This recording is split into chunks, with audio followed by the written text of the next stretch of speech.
د نبي علیه الصلاة والسلام بیبیانې دا ټولې د مالدارو خلکونو نه وي، د مالدارو کورونو وي، ډېر په ناز باندې لویې شوي وي، د غټو غټو خاندانونو جینکۍ وي. خو د نبي علیه الصلاة والسلام په کور کې بیا خو څه نه و.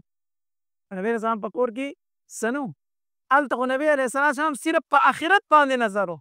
نبي علیه السلام به فرمیل زمونږ د دنیا د یو بل سره سویمه ده، زمونږ د دنیا د یو بل سره سویمه ده، زمونږ د دنیا د یو بل سره هېڅ نشته دی، زمونږ نظر صرف په آخرت باندې. کعب بن عجرة رضی الله عنه فرمایي یو ځل مې د نبي علیه الصلاة والسلام د مخ مبارک ته داسې وکتل که نه، نو ډېر د لوږې اثر پرې و، دا رنګ یې زیړ شوی و داسې. زه پوه شوم چې نبي علیه الصلاة والسلام ډېر سخت وږی وي. کور ته خپل ته لاړم، نو زما په کور کې هم څه شی د خوراک، کور کې هېڅ نه و، خپل هم د خوراک څه نه و. وي داسې سارا طرف ته ووتم، ما چې څه چل وکړم، د نبي علیه السلام دا لوږه خو زما نه برداشت کېږي. سارا طرف ته ووتم او په دې غم کې روان یم چې څه چل وکړم. یو یهودي و باغ یې اوبه کوه، بوکې راخیژولې او باغ یې اوبه کوه. ما ورته وی چې دا باغ درله زه اوبه کړم نو ماله به څه مزدوري راکړې؟ وی چې او. ما چې څه مزدوري به راکوې؟ وی چې په یوه بوکه باندې به درته یوه کجوره میلاوي، یوه بوکه دې راخیژوله د اوبو تا ته به یوه کجوره میلاوي. ما ورته وی چې ټیک ده منظور ده راته. وی شروع شوم هغه یهودي له مې هغه باغ اوبه کو چې څه بوکې مې راوخیژولې د هغې په مقدار راته کجورې میلاو شو. کجورې کجورې مې راواغستې، په منډه منډه باندې مې نبي علیه الصلاة والسلام له ځان راورسو. نبي علیه السلام ته مې کجورې کېښودې، نبي علیه السلام ډېر په مینه مینه باندې هغه کجورې وخوړې، وږې او ډېر په مینه یې وخوړلې. بیا راته وایي چې کعبه دا کجورې د کوم طرفه یې، دا دې د کوم ځای نه راوړي؟ ما ورته کیسه وکړې د الله پاکه پیغمبره دا دې مخ مبارک ته مې وکتل که نه، په دې د لوږې اثر و، ما نه برداشت ونه شو. سارا ته ووتم ځکه په کور کې راکرم څه نه و. یو یهودي باغ اوبه کو، نو د هغې سره لګیا شوم، ما ورسره لږه مزدوري وکړو، نو دا کجورې مې پرې واغستې، دا مې تا له راوړې.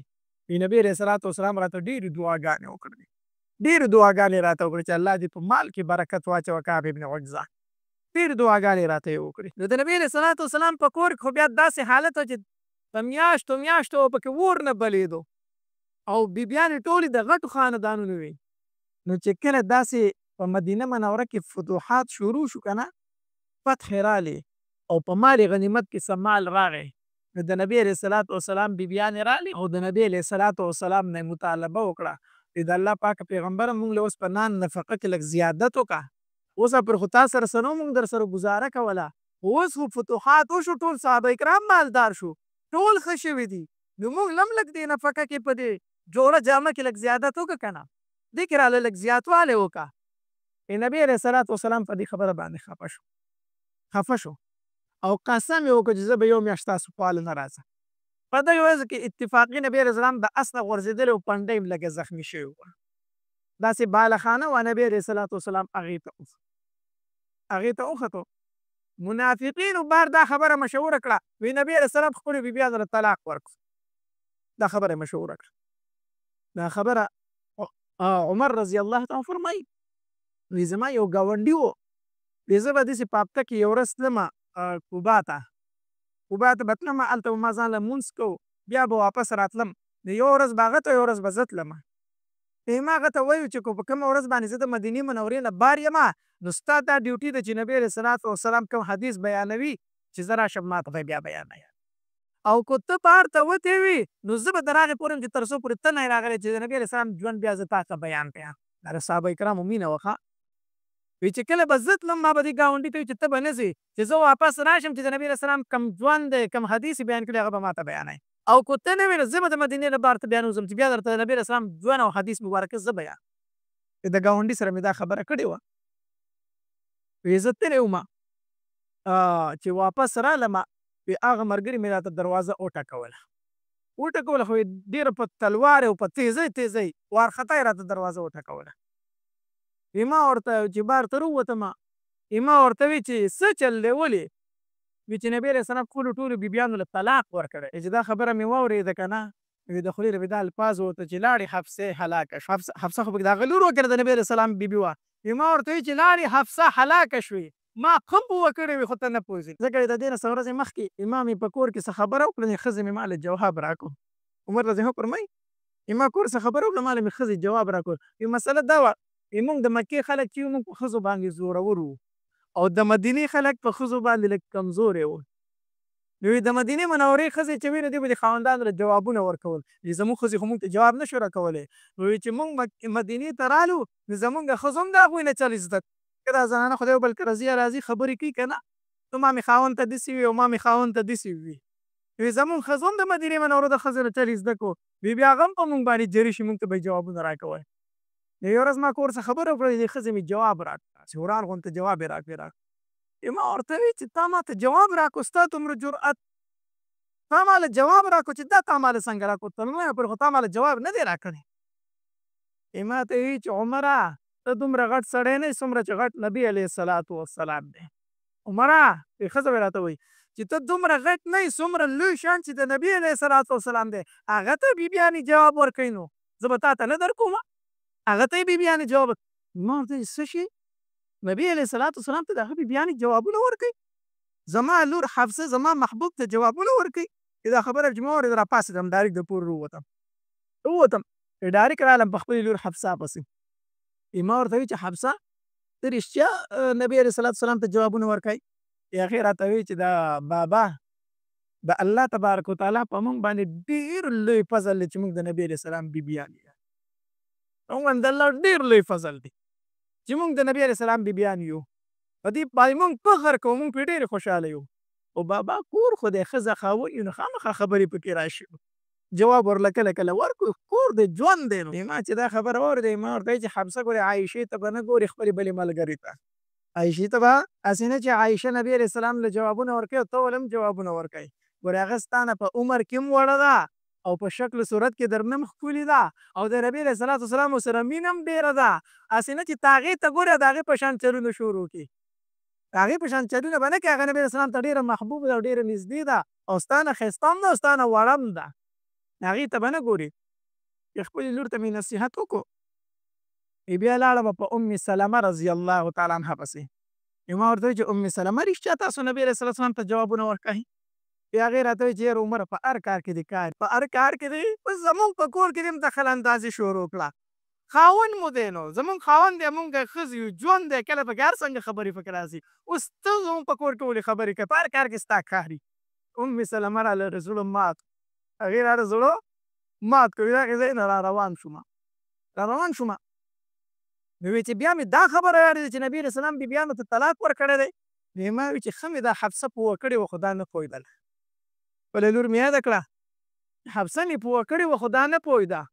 لاره هلاکه شوه زما لور حفصه، ځکه چې په دنیا کې د نبي علیه السلام بیبیانې دي خو په جنت کې به هم د نبي علیه السلام بیبیانې که نه. نو چې په دنیا کې رښتیا ختمه شوه نو ما ورته ویل چې په جنت کې بیا ستاسو رشته څنګه پاتې کېږي؟ لارې حفصې د جنت نه پاتې شوې. لاړم پسې په منډه ما ورته ویل چې حفصه نبي علیه الصلاة والسلام تا ته طلاق درکړی دی؟ هغه په ژړا شوه چې ما ته پته نشته، ما ته پته زه نه یم خبر. ما ورته ویل چې حفصه پوه کړې مې وي خو ته نه پوهېدلې، ته ما پوه کړې خو ته نه پوهېدلې. ګوره پلار دې ته وایي ښه، پلار هغه پلار دی چې لور ته دا ووایي چې لورې د خاوند به دې عزت کوي. لورې زما د کور نه چې ووتې اوس کور دې دغه د خاوند کور هلته مړه او ژوندی به په دغې ځای کې، او لورې هلته زما بېعزتي مه کوه ځکه چې ته خاوند له جوابونه ورکوې نو خلک به وایي چې د پلانکي لور چې ده نو ډېره بېادبه ده، زما نوم به هلته به بېادبه یادېږي. لور ته واز وکړه، نصیحت وکړه، د خاوند ادب کوه، د خاوند احترام کوه، د خاوند عزت کوه. هسې نه چې خلک بار دا خبرې کوي چې د پلانکي لور جبوره ده. زما نوم چېرته بار په دې الفاظو یاد نه شي. پلار له دا پکار دي چې لور ته څه وکړي؟ نصیحت وکړي. بعضې پلار څه چې لور یې ورته خبره وکړي دی ورته وایي راځه ستا د پلار کره ډوډۍ ډېره ده، وایي راځه ستا د پلار کره ډوډۍ ډېره ده. نو ستا د پلار کره ډوډۍ ډېره ده چې رای ولي ځان کره یې مروره کښېنئ نو د هغې کور یې وران کړو، قرآن یې نه کړو، کور یې وران کړو. خو دا دې ورته ویلی وي په دې په ځای باندې چې لورې دا د خاوند دی د ده سره وچه خوره او زما د کور هغه لمده تاله غوره ده، دا وچه تاله غوره ده. نو د هغې کور به بد شوی و که نه. نو دی ورته وایي ستا د پلار کره ډوډۍ ډېره ده، زه په تا باندې بوج نه یم، وایي راځه زمونږ کره. په لور باندې څه وران کړي؟ کور وران کړي. نو پلار له پکار دی چې لور ته څه کوي؟ نو عمر رضی الله تعالی ته وفرمایل وی حفصه ما درته ډېر نصیحت کړی خو ته نه. حفصه رضی الله تعالی ته وفرمایل وی ما ته پته نشته د نبي علیه السلام نه تر. عمر رضی الله عنه فرمایي چې مسجد نبوي ته رالم ټول صحابه کرام د منبر سره راټول شوي او جاړي چې نبي علیه السلام ټولو بیبیانو ته طلاق ورکړی. نبي علیه السلام به څومره غمجن او څومره خفه وي. زه ټینګ نه شوم وی ورغلم هغې کوټنۍ ته خېجم د نبي علیه السلام بالاخانې ته خېجم چې نبي علیه السلام سره ملاقات وکړم. د هغې په سر باندې رباح رضی الله تعالی عنه ناست دی. هغه تور صحابي دا د نبي علیه السلام خادم و. ما ورته وی چې رباحه نبی علیه السلام ته وفرمایل چې عمر راغلی تا سره ملاقات کول غواړي. رباح دننه لاړو. نبی علیه السلام ته وفرمایل چې عمر د اجازت غواړي. وی نبی علیه السلام هېڅ ونه ویل. رباح راووتو. ما ته چې عمر ما ورته ستا نوم واخیست خو نبی علیه السلام هېڅ ونه ویل. بیا لاړم. ما ورته وی چې رباحه لاړ شه نبی علیه السلام ته ووایه چې عمر وایي تا سره ملاقات کول غواړم. دې بیا لاړم. یی نبی علیه السلام ته زما نوم واخیست. نبی علیه السلام بیا څه وایي چې عمر ستا نوم مې ورته واخیست خو نبی علیه السلام سر ټیټ نیولی و هېڅ یې راته ویل. په جومات کې داسې ګرځېدم خو ټینګ نه شوم. په درېیم ځل رالم او اواز به چغه مې وي چې رباحه نبي علیه السلام له ما له اجازت وغواړه او که د نبي علیه السلام دا مطلب چې دی د خپلې لور حفصه سپارش کوي نو د الله پاک پیغمبر ته ووایه چې اجازت وکړي. قسم په الله توره مې په لاس کې د حفصه سر یې خپو ته راتاوم. زه د خپلې لور سر د نبي علیه السلام د خپو ته راتاوم کو اجازت کړي. زه د حفصه سپارش له نه یم راغلی. نبي علیه السلام چې د عمر د اواز واورېده چې نور عمر خرابېږي نو وی چې عمر ته ووایه چې راځه. عمر ته ووایه چې راځه. عمر رضی الله تعالی عنه دننه شو. څنګه چې کېناستم ما ورته چې د الله پاکه پیغمبر تا بیبیانو ته طلاق ورکړی دی؟ نبي علیه السلام وفرمایل چې الله ما خو بیبیانو ته طلاق نه دی ورکړی. وی دا خبره چې مې واورېده د خولې نه مې بې اختیاره د الله اکبر چغه ووتله د خوشحالۍ. ما چې الله اکبر دا خو د منافقینو چال دی. نبی علیه السلام خو طلاق نه دی ورکړی. صحابه کرام چې د الله پاک پیغمبر ټول صحابه کرام په مسجد نبوي کې جاړي. دا خبر ولا ورکړم. نبی علیه السلام چې خبر ولا ورکړه صحابه کرامو ته وفرمایل چې ما طلاق نه دی ورکړی. وی رالم صحابه کرامو ته وفرمایل چې بېغمه شه نبي علیه السلام بیبیانې مې دې طلاقې. بیا رالم د نبي علیه السلام خواته کېناستم. وی چې ګیر چاپېره مې وکتل داسې یو څو څرمنې چې دي دا ګیر چاپېره ځوړندې دي او نبی علیه السلام چې کومې تکیه ته ډډه والې ده که نه هغه د څرمن جوړه ده او د کجورې پاڼې پکې دنده پرتې دي دې نه ډکه شوې ده. او نبی علیه السلام په یو انډیري باندې ډډه لګولې ده چې د کجورو د پاڼو نه جوړ دی نو د هغې انډیري نښې د نبي علیه السلام په جسم مبارک کې جوړې شوي دي. د نبي علیه السلام په جسم مبارک کې د انډیري هغه نښې دي. نو چې داسې ګیر چاپېره مې وکتل او داسې لکه دوایي پرته وه سیټ ته دا څرمنې چې پې خلک وچې هغه دوایي پې مږي د باغت دپاره هغه لکه دوایي غونته پرته وه. چې هغې ته مې وکتل زما د سترګو نه اوښکې روانې شوې. ما چې د الله پاک پیغمبره ته خو الله ته ډېر خوښ نه یې. چې عمر ولې؟ ما چې دا یهود او دا نصاره خو د الله دشمنان نه دي؟ چې بېشکه ولې نه دي؟ ما ورته وی چې د هغې بادشاهان څنګه ژوند کوي؟ د الله پاک پیغمبر ته د الله نه سوال ولې نه کوي چې زموږ دا ژوند بدل؟ زما محبوب په انډیري باندې پروت دی. د الله نه دعا وکړه چې که نه چې دا غریبي او دا غربت ختم شي. نبي علیه السلام ته زما دا خبره څنګه واورېده که نه د چټۍ نه ډایرکټ نیغ کېناست. داسې فوراً کېناست نیغ. د مخ دا رنګ داسې بدلېدو ورو دا مخ مبارک سور شو. ما ته چې عمر ګوره چې ته په دې خپل دین کې شک کوې کو په دې دین اسلام کې د شک دی کو. ما ورته چې نه د الله پاکه پیغمبره زه چاته شک کوم خو ستا د جسم مبارک دا نښې رانه نه برداشت کېږي چې په انډیري پروت دي. نبي علیه السلام راته وفرمیل چې عمره دغه یهود او دغه عیسایان په دې دنیا کې څه نه څه نیک کارونه خو کوي که نه د هغې بدل وله الله په دې دنیا کې ورکړي. آخرت کې هغو څه شی شته دی او زمونږ د نیکو اعمالو بدلې الله آخرت پېښي دی. عمره ته ولې فکر کوې؟ د آخرت باندې یقین نه لري؟ زمونږ د دنیا سره هېڅ نشته دی. الله بیا مې نبي علیه السلام نه اجازت وغوښته چې د الله پاکه پیغمبره د خوش طبیعتۍ یو څو خبرې وکړمه. چې د نبي علیه السلام لږ خوشحاله شي خو اجازت یو څو خبرې د خندا وکړم د خوشحالۍ. نبي علیه السلام راته وفرمایل چې عمره وکړه چې د الله پاکه پیغمبره رالم خپلې لور ته مې وویې چې که ته د عایشه سره سیالي کوي که نه نو عایشه درنه ښکلې هم ده عایشه درنه په عمر کې کم هم ده او د عایشې سره د نبي السلام مینه هم زیاته ده. هسې نه چې ته هغې ته ګورې او ځان خراب چرته نه کړي. دا خبره چې نبي علیه السلام واورېده داسې لږ موسکی شو. بیا مې ورته ویل چې د الله پاکه پیغمبره ام سلمه ډېر ورټله ما ستا بیبي ام سلمه هغې ورټله. مې ما ته ویل چې ولې؟ ما ورته وویل چې د نبي علیه صلات وسلام نه تاسو جوابونه ورکوئ نو هغې راته ویل چې عمره په هر شي کې دې کار دی زمونږ کور کې هم کار ساتي. دا خبره چې نبي علیه صلات وسلام واورېده موسکی شو ویې خندل. نبي علیه صلات وسلام وخندل موسکی شو. دغې بالاخانه کې نبي علیه صلات وسلام تر یوې میاشته یوه میاشت بعد آیت د تخیر نازل د الله پاکه پیغمبره خپلو بیبیانو ته ووایه ان كنتن تردن الحیاة الدنیا وزینتها فتعالین امتعکن واسرحکن سراحا جمیلا. خپلې بیبیانې روغواړه ووایه ورته که تاسو زیاتې نفقې غواړئ زیاتې پیسې غواړئ زیاتې خرچې غواړئ راشئ چې هغه درکړم او طلاق کرله درکړم زه دغه والی اوس دی او که نه الله او د الله رسول اخلئ نو د الله د رسول سره په دې ژوند کې خوشحاله اوسئ. نبی علیه السلام دغه آیت مبارکه عایشه رضی الله تعالی عنها تلاوت کو. نبی علیه السلام عایشه ته وفرمیل عایشه ماله به سمدستي جواب نه راکوئ لومبی به د خپل مور او پلار سره صلاح وکړي مال او دولت علي او طلاق اخلي او که ما سره ژوند کول غواړي. عایشه بیبي راته وفرمیل نبی علیه السلام یېرېده پرې ځکه هغه وړه وه د عمر نه بیا نه چې دا چېرته اچانک فیصله وکړي. عایشه رضی الله عنها ته وفرمیل د الله پاکه پیغمبره زه به په دې کې د مور او پلار سره صلاح کوم چې زه د الله د پیغمبر سره پاتې شم او که پاتې نه شم زه دنیا نه اخلم او د الله پیغمبر اخلم په دې کې زما مور او پلار. نبی علیه السلام ډېر خوشحاله شو. او عایشه بیبي ته وفرمیل د الله پاکه پیغمبره ما خو درته وویل چې زه د الله پیغمبر غواړم او دنیا نه غواړم خو زما دا خبره به نورو بیبیانو ته نه کوئ دا به نه کوئ.